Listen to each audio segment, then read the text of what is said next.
Hey everyone, my name's Nathan, and I'm on the Spicy Rices channel. So today I wanted to read a little bit from Psalms and just talk about it a little bit because I think this is a very famous passage and it has a lot of meaning to me, and I think it should have a lot of meaning to you as well. Here it is, Psalm 23. The Lord is my shepherd, I lack nothing. He makes me lie down in green pastures.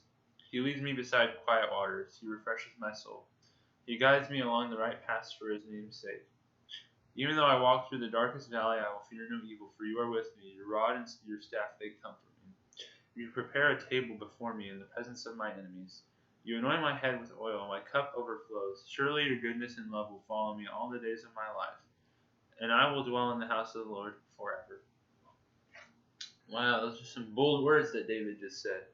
Oftentimes, people use this in reference to death, in the death of a loved one, or someone who has passed on to heaven.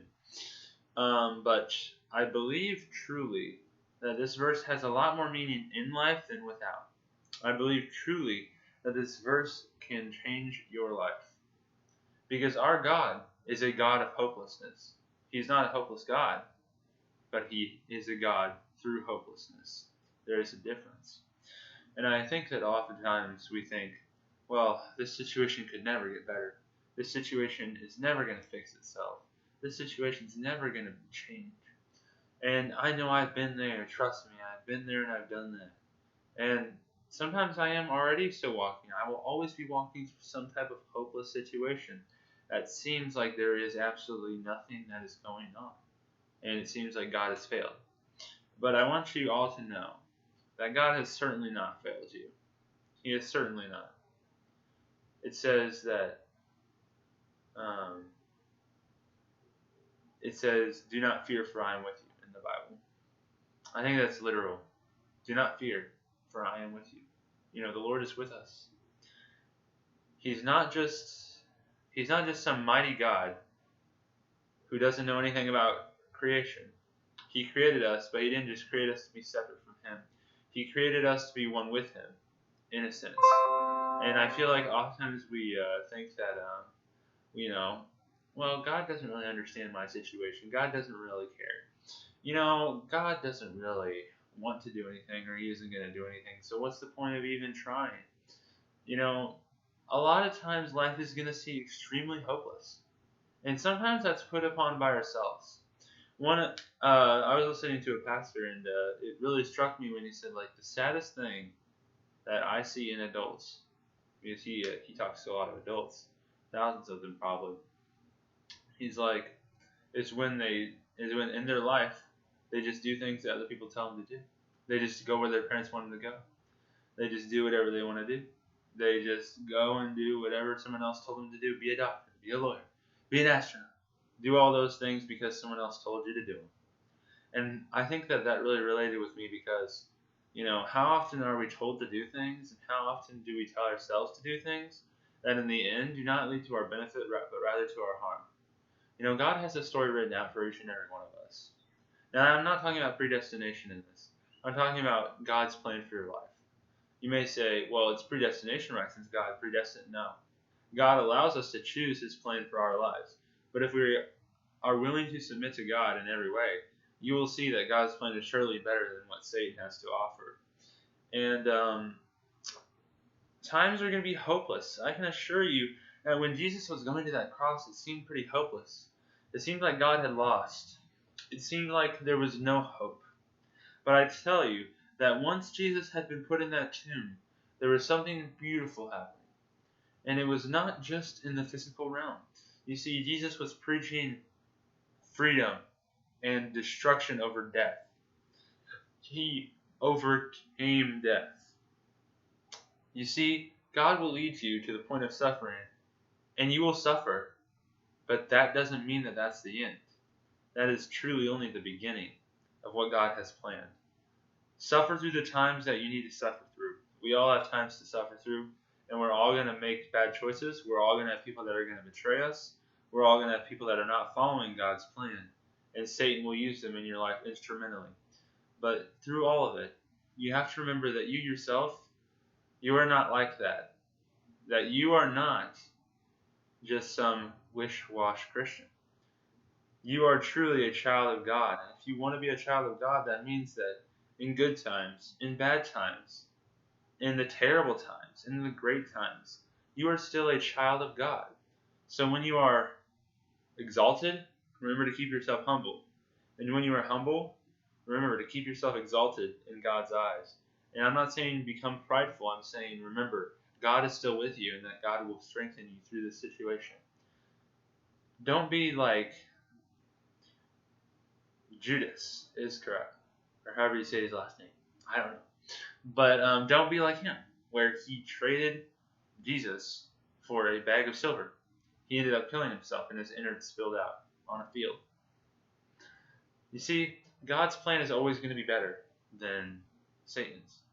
The reason being is because the enemy comes to steal, kill, and destroy. That's what Jesus said. And Jesus was speaking correctly when he said that, as we can all tell in our own lives when we follow Satan's plan. And Satan's plan isn't just doing something physically. I tell you, it's following your own plan. Your own plan? What do you mean your own plan? You are yourself, right? You can't be someone else's self. So clearly there's something else going on here that is not visible. And I think that oftentimes we get confused. We get confused because we're like, well, why would God ever want to do that? You know, nothing ever happened by it. Well, trust me, God will make a plan and he will use it instrumentally in other people's lives. If you're going to do something, do this. Understand that God has a story written out for you. A beautiful story. A beautiful narrative. It's not up to you to make an amazing story. God has already made it out. Your job is to submit to his will. That's why Jesus said, not my will, but yours be done. Jesus didn't want to go to that cross. He said, Father, take this cup from me. Do you not understand that Jesus was just as afraid to follow God's will as we are? Don't you understand that he had fear just like we did? Don't you understand that he was cautious and also did not want to? Jesus was our perfect example, but yet he still struggled with God's will. So if he is our perfect example, then why should we be afraid to struggle? Why should we be afraid to have times where we don't know what God is doing? We should have times like that. And Jesus said, you will have trouble. You know, do not be surprised that when trouble comes. Jesus said that you had to bear your cross. You had to carry your cross daily. Jesus was talking about maybe you won't actually bear a physical cross, but every day you're gonna you're gonna be burdened by something. What are you gonna be burdened by, and how are you gonna submit to God? Is really the question that you need to ask yourself. And David understood. Even though I walk through the darkest valley, I will fear no evil, because it says that your rod and your staff, they comfort me. And it also says, for you are with me. Do you believe that God is with you every day of your life? Do you believe that God really loves you? If not, who's telling you otherwise? Is it you? Is it yourself? Is it your intuition? Your intuition can be wrong. Your self-desire can be wrong. And let's face it, if you follow yourself, you're just going to lead yourself down a broken road. Just like anyone else. You know, in a hedge maze, the only way that you're going to get out is if you keep your head above. Let's say that there's a watchtower, and that's where, you have to go. You know, if you look towards that watchtower and you keep heading towards that watchtower, eventually you're going to get closer and closer until you eventually reach it. But if you just look down and you just kind of wander looking at the ground, you're never going to find what God truly had planned for your life, because you will never become free from the sin that enslaves us. And sin we are free from, but that does not mean that we are not going to be burdened by it daily. Understand that Jesus even had to resist Satan, and he was our perfect example once again. So do not be afraid when you have to struggle with temptations, trials, and tribulation. James said, consider it pure joy. So I have to say that I am not perfect in this, but God wants you to know that through it all, have joy in him and rely only on him, so that when those times come, you will not move, because your rock was set on the solid foundation. Your house was set on the rock. As Jesus said, it's not set on the shifting sands which move around and don't hold you. So just be strong in the Lord. Trust in the Lord with all your heart and lean not on your own understanding. In all your ways acknowledge or submit to him, and he will make your path straight. Look at the watchtower. Look at where the maze ends, and continue to look for it, and eventually you'll find it. And eventually you'll find out what God wants to do in your life. A hedge maze is not easy to get through, but eventually you'll get through it.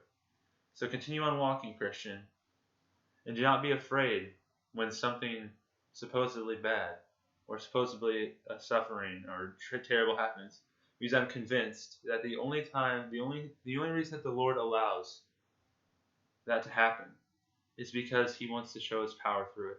I'm not saying that he'll heal the dead. I'm not saying that he'll heal the sick. I'm saying that he will show his power through it, either helping you through it, or he will maybe possibly heal it. I don't know. God has a different plan for every situation. But I want you to know that be convinced with me that God will do something amazing through a hopeless situation if you are willing to trust in him and submit to him and not let the devil take you away. I love you guys. Thank you so much for watching, and I will see you all later. Have a blessed day tonight. Goodbye.